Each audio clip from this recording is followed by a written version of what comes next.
Assalamualaikum warahmatullahi wabarakatuh. Perkenalkan, nama saya Anissa Maulida Rahmawati, NIM 2111050100027. Prodi Perbankan Syariah 1, Fakultas Ekonomi dan Bisnis Islam. Saya di sini akan mempresentasikan tentang definisi pemasaran dan fungsi dari pemasaran. Definisi pemasaran.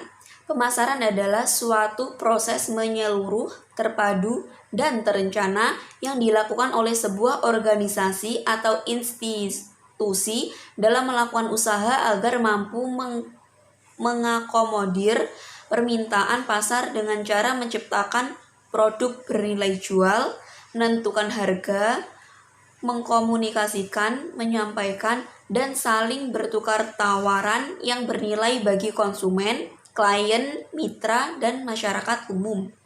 Secara sederhana, definisi pemasaran lebih diidentikan dengan proses pengenalan produk atau layanan kepada konsumen yang potensial.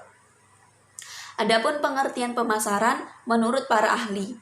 Yang pertama, menurut John Westwood. Menurutnya, pengertian pemasaran adalah sebuah usaha terpadu yang dilakukan untuk memenuhi kebutuhan konsumen dan memberikan keuntungan atau laba terhadap perusahaan. Dan yang kedua, menurut Tung Daseng Waringin.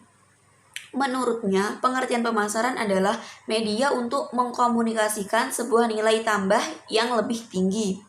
Yang ketiga, menurut Philip Kotl. Menurutnya, pengertian pemasaran adalah aktivitas sosial dan sebuah pengaturan yang dilakukan oleh perorangan atau sekelompok orang dengan tujuan mereka. Yang keempat, menurut Jay Abraham.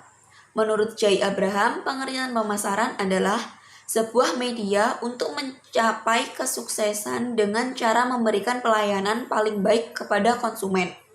Dan yang kelima, menurut William Stanton. Menurutnya, pengertian pemasaran adalah sistem keseluruhan dari berbagai kegiatan bisnis atau usaha yang ditujukan untuk merencanakan, menentukan harga, barang atau jasa, mempromosikan, mendistribusikan, dan memuaskan konsumen. Fungsi pemasaran. Fungsi pemasaran yang pertama yaitu fungsi pembelian. Fungsi pembelian merupakan usaha para pemasar memahami apa yang menjadi kebutuhan dan harapan dari pelanggan. Yang kedua, fungsi penjualan.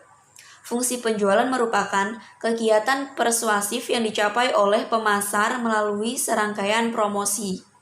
Yang ketiga, fungsi pengiriman.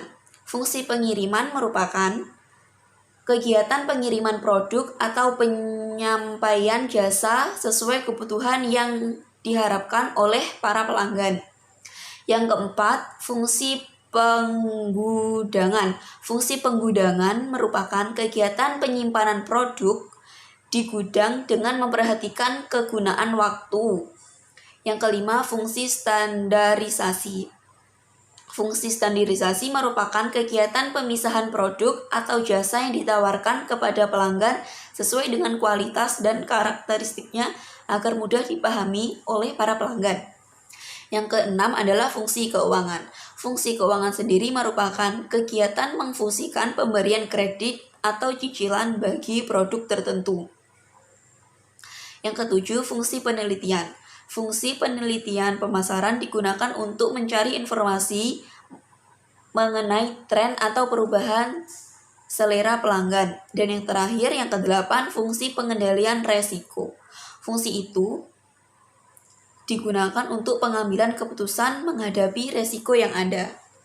Sekian presentasi dari saya. Mohon maaf apabila ada kesalahan kata. Wassalamualaikum warahmatullahi wabarakatuh.